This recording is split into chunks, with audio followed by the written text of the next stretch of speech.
जब शिव महादेव भस्मासुर से डरकर भागे। शिव और भस्मासुर की रहस्यमयी कथा। त्रिलोक के स्वामी महादेव, जिनसे शिवम मृत्यु भी भय खाती है। एक दिन वही महादेव किसी राक्षस से डरकर भागे थे।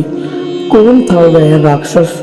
कैसे उसने शिव जी को ही संकट में डाल दिया और आखिर इस भयानक स्थिति का अंत कैसे हुआ, आज जानते हैं भस्मासुर की कथा। बहुत समय पहले असुरों के कुल में एक शक्तिशाली असुर पैदा हुआ, भस्मासुर। उसका अर्थ ही था भस्म करने वाला। भस्मासुर अहंकारी तो था पर बुद्धिमान भी। वह सोचता था देवता इसलिए शक्तिशाली है क्योंकि उन्हें वरदान मिलते हैं। यदि मुझे भी वरदान मिल जाए तो मैं सृष्टि का स्वामी बन जाऊं। इस विचार से उसने भगवान शिव की घोर तपस्या आरंभ की।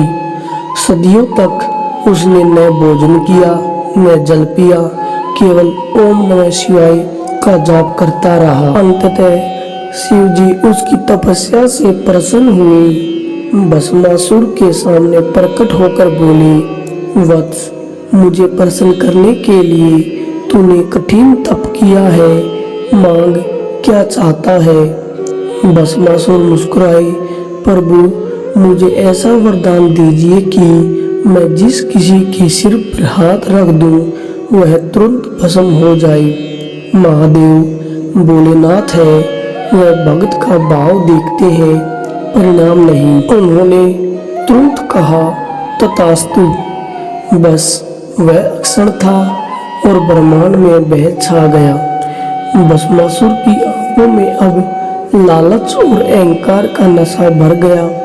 वह बोला, तो फिर प्रभु इस वरदान की परीक्षा सबसे पहले आप पर ही करता हूँ। और उसने शिव जी के सिर की ओर अपना हाथ उठाया। यह देखकर शिवम भगवान महादेव भी विचलित हो उठे। कभी कैलाश पर अचल रहने वाले शिव अब आकाश मार्ग से भागने लगे। भस्मासुर पीछे पीछे, ठहरो महादेव, अभी तो आपने ये वरदान दिया है, अब उसका फल भी देखो। त्रिलोकी में यह दृश्य अद्भुत था। शिवम काल के देवता शिव एक राक्षस से बचने के लिए दिशाओं में दौड़ रहे थे। देवता भयभीत हो उठे, यदि शिव ही नष्ट हो गए तो सृष्टि का क्या होगा? जब संकट चरम पर पहुंचा तब भगवान विष्णु ने हस्तक्षेप किया। उन्होंने सोचा यह खेल अब समाप्त करना होगा। विष्णु ने मोहिनी रूप धारण किया, एक अप्सरा के समान अनुपम सुंदरी। मोहिनी जब नाचती थी तो स्वर्ग भी झुक जाता था। मोहिनी ने भस्मासुर के पास जाकर कहा, अरे असुरराज, आप तो बड़े शक्तिशाली हैं, क्या आप मेरे साथ नृत्य कर सकते हैं? भस्मासुर मुस्कुराई, मेरे समान नर्तक कौन? चलो मैं भी तुम्हारे साथ नृत्य करूंगा। मोहिनी ने नृत्य आरंभ किया। धीरे धीरे उसने अपने हाथों को हवा में उठाए, पैरों की गति बढ़ाई और अपने सिर पर हाथ रखा। देवताओं ने आनंद मनाया। शिव जी की लाश लौट आई। उन्होंने विष्णु से कहा, भाई, यदि तुम न होते तो आज यह सृष्टि ही नहीं रहती। विष्णु मुस्कुराए, महादेव, आप तो सृष्टि के रचयिता है, मैं तो केवल आपकी लीला पूरी करने आया था। भस्मासुर भी उसकी हर मुद्रा की नकल करने लगा और जैसे ही उसने अपने सिर पर हाथ रखा, क्षण भर में वह स्वयं भस्म हो गया। यह कथा केवल मनोरंजन नहीं बल्कि एक गहरी सीख देती है। शक्ति जब अहंकार से मिलती है तो विनाश निश्चित होता है।